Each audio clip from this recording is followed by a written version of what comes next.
Muy bienvenidos a esta segunda parte o la última parte del tema, cómo disfrutar otra vez la palabra de Dios. Y en este fin de semana, en nuestra iglesia, sentí como dijera, me confirma lo que he estado sintiendo dentro de mí de cómo hacer estos videos con la idea y el propósito de ayudar, si ayudar a siquiera una persona, dos o tres o lo que sea, Dios bendiga y Dios multiplique ese esfuerzo porque, aunque no lo creas, es un pequeño esfuerzo, pero mi deseo grande es de ayudar a personas y creo que hasta aún a los pastores que miren este video, porque sé que hay algunos que me conocen personalmente, creo que pueden apreciar esto que les voy a decir. Y el propósito de esto es de ayudar, porque en este fin de semana específico estuve observando que tuvimos una familia grande que nos visita. Bueno, en realidad ya aceptaron, pero había sido en casa han estado llegando por primera vez y específicamente este fin de semana estaban sentados en la banca que sigue de mí. Inmediatamente yo miré la necesidad de el hermano, el jefe de la familia, y así también su familia, que veo que son 100% nuevos a la palabra de Dios, han aceptado a la mayoría o algunos de ellos, pero pronto miré la necesidad de que en realidad aún para hojear la Biblia, para encontrar el libro, el capítulo, el versículo que el pastor o el predicador había dado, andaban muy perdidos. Entonces uno pues trata de ayudar o observar y le pedí si lo podía ayudar la primera vez, la otra vez y es lo mismo. Aún dejándolo un poquito yo puedo mirar esa gran necesidad que aún para encontrar. Entonces mirando esto, me hace pensar que muchas veces lo pasamos por alto, esto de cómo ayudarlos a pensar, a leer la palabra de Dios, a escudriñar las escrituras. Pasamos quizás por alto, no, pues van aprendiendo, están aprendiendo de las predicaciones y déjame decirte, aprecio las predicaciones, me ha alimentado por años, por 30 años de las predicaciones, mi alma ha recibido mucho. Pero déjame decirte que para mí en los últimos 2 años yo siento que crecer en el camino de Dios y con el conocimiento de la palabra de Dios es mejor enseñar a las ovejas o a los hermanos, al pueblo de Dios cómo alimentarse personalmente o directamente de la palabra de Dios, comprobar que mediten, que piensen por sí mismos. Hay una cosa también hablando de mirar la necesidad. Yo soy chofer profesional de un camión de carga pesada. Así de que tengo mucho tiempo para meditar. A veces le saco copias a mi Biblia. Mi Biblia es Thompson, Reina Valera, 1960. Las últimas páginas de donde saqué todo el contenido de lo que yo mismo he estado estudiando a cómo disfrutar otra vez la palabra de Dios. A veces le saco las copias, las llevo conmigo, las voy meditando, estudiando, repasando, hasta llegar a aprenderlas de memoria. Soy bendecido porque tengo horas y horas y horas para ir manejando. Pero otra cosa, hablando de ser chofer profesional, para sacar la licencia tenemos que pasar por un proceso grande de pasar un montón de exámenes para poder recibir la licencia pesada, le llaman, Commercial Driver's License. Pero no termina ahí. Muchas de las veces, o más bien cuando somos empleados por alguna compañía grande, y no importa qué tan grande sea, pero estoy hablando de compañías grandes, que tenemos que mantener afilando la mente con los nuevos videos de mantenernos bien filosa la mente, de manejar con cuidado, de saber las leyes nuevas que está poniendo el gobierno cada cierto tiempo, todas las cosas nuevas que van, en otras palabras, es un estudio de continuo. Estamos manteniendo informada la mente para estar al día con lo que requiere. Entonces, si eso es para manejar cuidadosamente, porque claro, es una gran responsabilidad, estos camiones son pesadísimos, grandes, pueden causar mucho daño, mucho daño podemos causar con él. Y de eso es lo que tenemos que evitar, cómo cuidarnos, cuidar a nuestro alrededor. Ahora, la palabra de Dios no va a dañar a nadie. La palabra de Dios no hace daño, pero creo que es importante enseñar a otros cómo alimentar su alma de la palabra de Dios para mantenernos gozosos en el camino de Dios, activos, deseosos de servir al Señor. Y ese es el propósito más grande que hay en mí de ayudarte a cómo mantener deseoso, ansioso de escudriñar la palabra de Dios.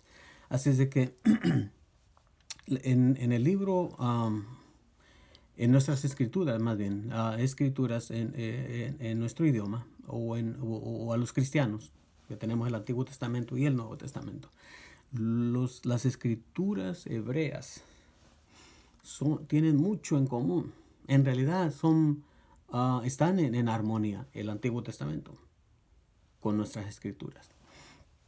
Hay unas dos cosas quizás que aunque están en armonía, quizás tengan unas pequeñas diferencias. Por ejemplo, la manera en que los primeros libros en las escrituras hebreas, nosotros pues tenemos Génesis, que significa en el principio, es el principio, así como decimos Génesis. Pero ellos tienen solamente las escrituras hebreas, tienen las primeras palabras del primer capítulo, cómo comienza el libro, en el principio. Ese es el nombre. Éxodo, nosotros inmediatamente creo que tomamos la idea del éxodo, de una salida masiva del pueblo de Israel. Pero en las escrituras, en las escrituras en el idioma hebreo, entonces ahí encontramos, estos son los nombres. Ese es el nombre el nombre del primer libro, del segundo libro, que para nosotros es Éxodo. Levítico, para nosotros, yo por lo menos pensaba, ¿no? Pues va a hablar de la tribu de Leví. La mayoría del libro se va a referir a eso. Para mi sorpresa, en realidad, es donde encontramos lo que es la santidad de Dios, que nos hace el llamado a ser santos, su santidad grande. De ahí mismo sacó las citas, lo que el apóstol Pedro nos dice de ser santos porque yo soy santo. Y a veces es una sorpresa porque uno piensa pues se va a ser de la tribu de Leví. Pero para mi sorpresa, entonces en las escrituras de los hebreos llamó Jehová a Moisés. Llamó Jehová. El libro de Números, para nosotros, en las escrituras hebreas habló Jehová a Moisés. Habló Jehová. Deuteronomios sencillamente es otra vez las palabras primeras del libro, del capítulo para los en el idioma hebreo estas son las palabras. Otra cosa pequeña o que hay una diferencia es no todos los libros son exactamente la misma medida, la misma tiene el mismo contenido, pero en realidad otra diferencia, dije unas dos diferencias. Otra de ellas es que ellos en el idioma hebreo no tiene vocales, no tiene las 5 vocales.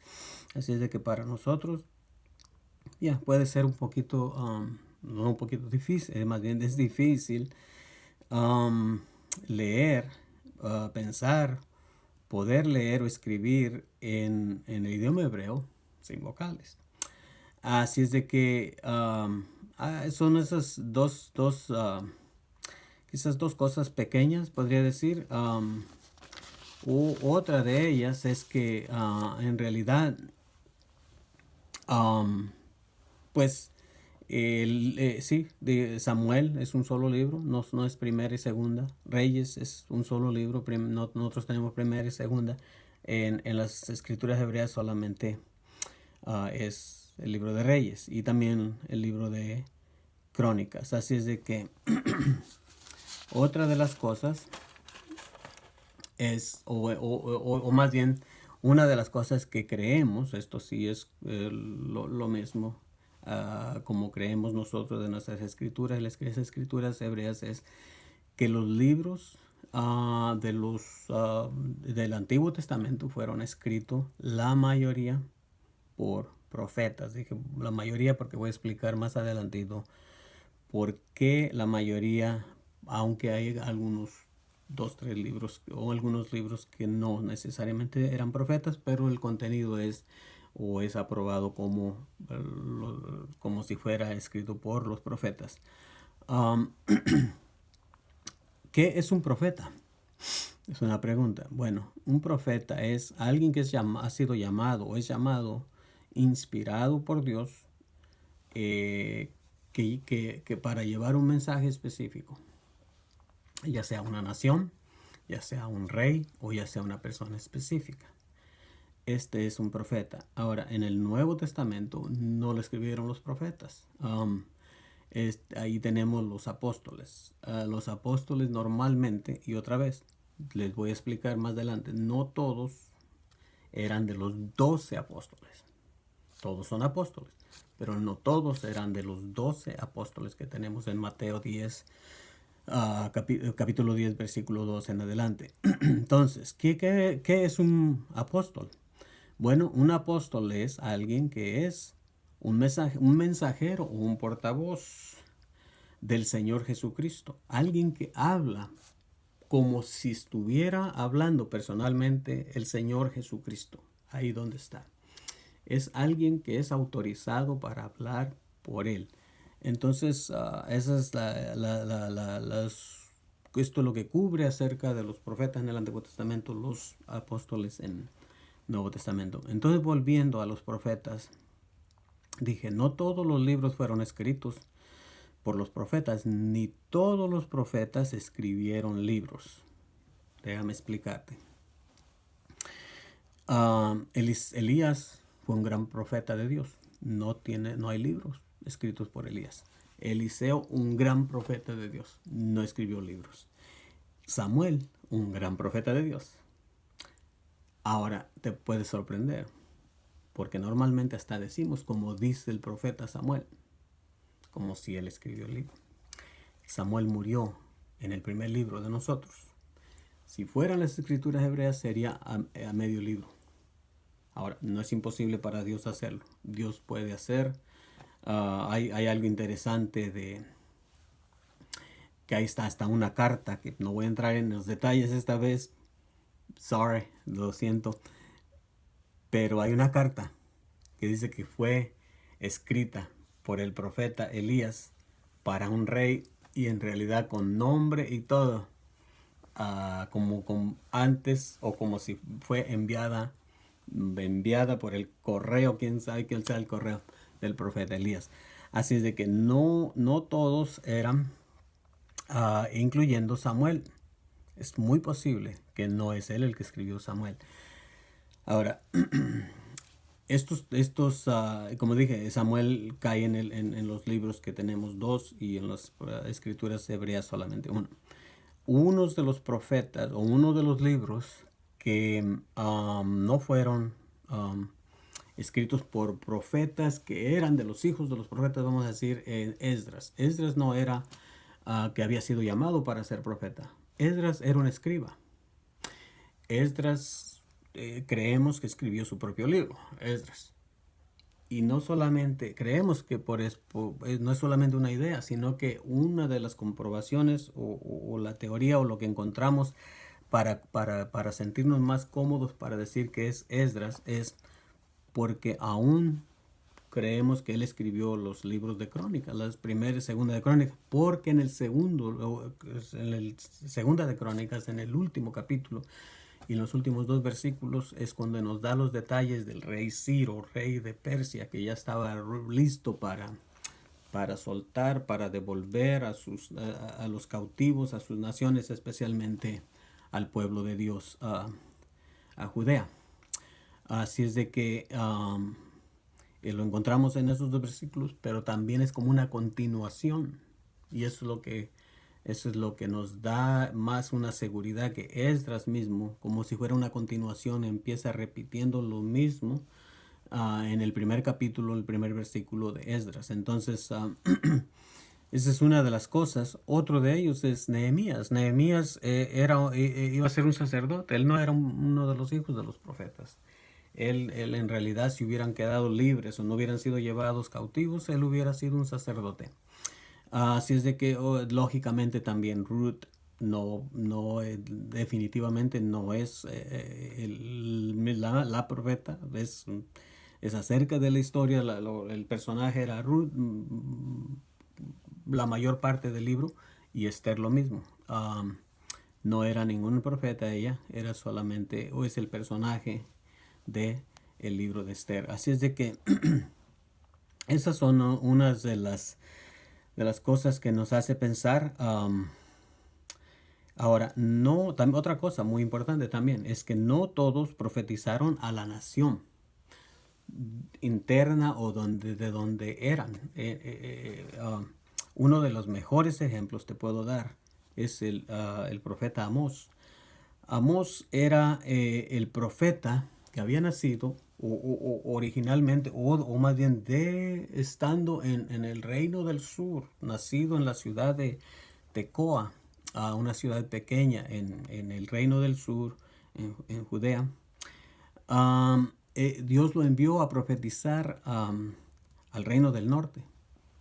Claro que tuvo que ser muy cauteloso, muy cuidadoso cómo introducirse, cómo comenzó profetizando otras profecías para introducirse, para hacerlo sentir un poco más cómodo, quitarles el rechazo inmediato, porque ya ve que los profetas normalmente no eran bien recibidos de por sí ni en su propia nación. Así es de que ese es un ejemplo de este profeta Amós.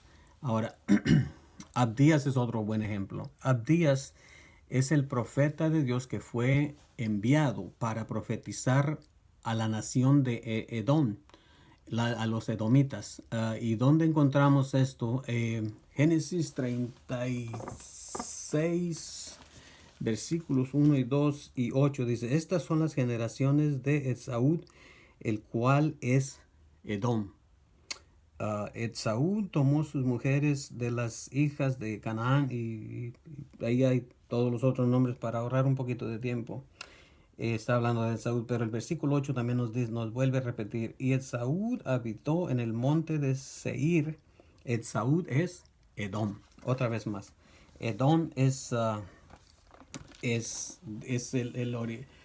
viene del origen de un personaje muy conocido, Esaú, hermano de Jacob. Otro ejemplo que tenemos es Nínive, el profeta Jonás siendo enviado a profetizar a la ciudad de Nínive. Nínive dentro de la nación asiria. Ahora, ¿quién era o de dónde vienen esta gente? Los ninevitas, los asirios. Bueno, lo encontramos en Génesis capítulo 10, versículo 6, y específicamente el 11, dice el versículo 6: los hijos de Cam, Cus, está el montón de nombres para ahorrar tiempo. ¿Quién es Cam? Cam dice el versículo 1 de ahí del capítulo 10, dice: estas son las generaciones de los hijos de Noé, después del diluvio, sus tres hijos, y ahí están los tres: Sem, Cam y Jafet. Ahora estamos hablando de Cam en el versículo 6, como lo leía, pero específicamente en el 11 dice, ready, para escuchar la ciudad de Asiria en la nación de Nínive, dice el versículo 11, capítulo 10 de Génesis: de esta tierra salió para Asiria y edificó Nínive. Ahí está la información. Así es de que este es otro de los profetas que no necesariamente profetizó dentro de su propia nación, sino que fue al extranjero. Otro ejemplo, o para terminar, tratar de terminar con este comentario de los profetas, algo importante de notar, o hay dos cosas bastante resaltantes de Ezequiel. Son dos cosas muy notorias, pero bien importantes. Ezequiel, su verdadero destino era que iba a ser sacerdote, pero a causa de la edad, que todavía era joven, tenía que esperar. En eso que estaba en su espera, viene Babilonia, lleva a los cautivos ahorita estoy hablando del segundo grupo. En realidad ya había sido llevado el primer grupo con Daniel y los 3 hebreos, que ya los conocen los nombres, en el año 605, Daniel. Pero Ezequiel fue llevado en el año 597 antes de Cristo. Daniel en el 605 antes de Cristo.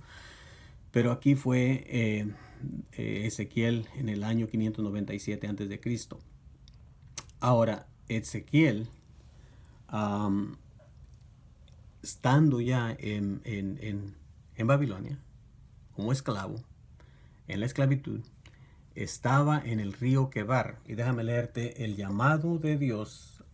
Primeramente iba a ser un sacerdote si hubieran quedado. Ahora, estando aquí, dice ya, y es importante, antes de leerlo, déjame decirte, es importante también diferenciar que Ezequiel no profetizó como es Isaías, Jeremías, acerca de cómo querer ayudar a Judá, hacia a la nación de en Judea, a la tribu de Judá, que no, el reino del sur, que evitaran ser llevados cautivos a Babilonia. Isaías y Jeremías hicieron ese trabajo, hicieron todo lo posible por ayudarlos a volverse al Señor. Pero Ezequiel, hay que hacer la diferencia, que Ezequiel comenzó a profetizar ya estando cautivos en Babilonia.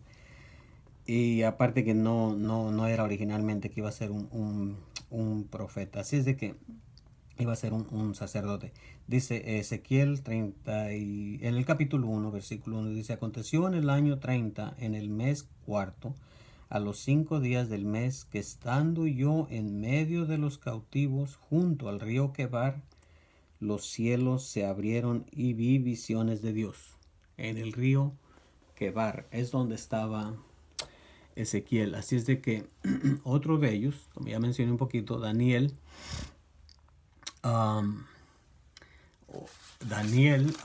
había sido llevado con el primer grupo de cuando fueron llevados cautivos en el año 605 antes de Cristo. Él y los 3 hebreos y otros, pero los nombres que más tenemos es Daniel y los 3 hebreos, 3 jovencitos. Estando Daniel ya en Babilonia también, aparte que igual que Ezequiel no era de los hijos de los profetas, él más bien era de la familia realeza. Estando ya en Babilonia, Dios lo llamó a ser un profeta. Entonces las profecías vienen después de que, o dentro ya estando en el cautiverio, cautivos en Babilonia. Isaías es un poco diferente. Isaías era un profeta más antiguo. También tiene algo peculiar como Daniel, de la familia. Isaías era de la familia realeza también. No necesariamente que podía ser rey inmediato ni nada de eso. Era primo del rey de Judea, del reino del sur. Pero, sin embargo, este hombre, este sí es uno de los que había profetizado antes, queriendo hacer todo lo posible para que evitaran ser llevados a Babilonia. Ahora, en el Nuevo Testamento, en nuestros 2-3 minutos más que te voy a robar, como te dije anteriormente, fueron escritos mayormente por los apóstoles. No todos de los 12 apóstoles escribieron libros, o de los 12 apóstoles. Tenemos los nombres una vez más, ya lo mencioné. Una vez más te lo voy a decir, Mateo 10, versículo 2 en adelante, tenemos los 12. Pedro, su hermano, Andrés, Jacobo y Juan, su hermano, Felipe, Bartolomé y Tomás, y el resto, Mateo. Ahí están los 12, con el último que es Judas el Iscariote.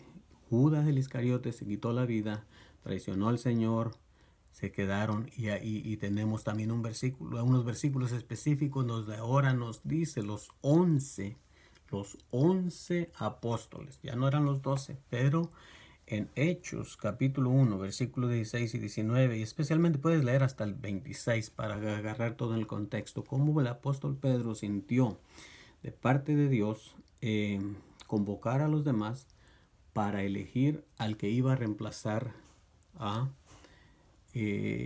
Judas el Iscariote, y vino a ser Matías. Ahí lo puedes encontrar. ¿Por qué digo esto? Porque muchas veces nos queda la impresión como que el apóstol Pablo, por su calibre, por un gran apóstol de Dios, y lo fue, un gran apóstol de Dios, un favorito de muchos, él no era de los 12. No hay que confundirnos que él tomó el campo de Judas el Iscariote, porque algunos profetas, algunos apóstoles, escribieron libros no siendo de los 12 apóstoles. Y este es uno de ellos, un gran apóstol de Dios. Al igual, o también podríamos decir Marcos, no era de los 12. También escribió el libro de Marcos. Lucas no era del miembro de los 12. También escribió Lucas, y también el gran libro de Hechos, de los Hechos de los Apóstoles. El apóstol Pablo sí escribió muy importante su ministerio, 13 cartas, y si incluyes a Hebreos serían 14, pero no era de los 12, del miembro de los 12 apóstoles. Así es de que los demás, podemos decir el apóstol Santiago, claramente el apóstol Pedro, de los 12 apóstoles, con sus 2 cartas, el apóstol Juan con sus 3 cartas, el apóstol Judas con su cartita pequeña, pero un gran ministerio, una gran bendición también, la penúltima carta en el Nuevo Testamento, y claramente el apóstol Juan con Apocalipsis. Así es de que podríamos hablar muchísimo, pero una vez más, espero que esto sea una bendición y una gran ayuda para ayudarte a ti mismo, para entender la palabra de Dios, para ayudar a otros también, y que empujemos la gran obra de Dios juntos, ayudándonos unos con otros. El Señor te bendiga grandemente.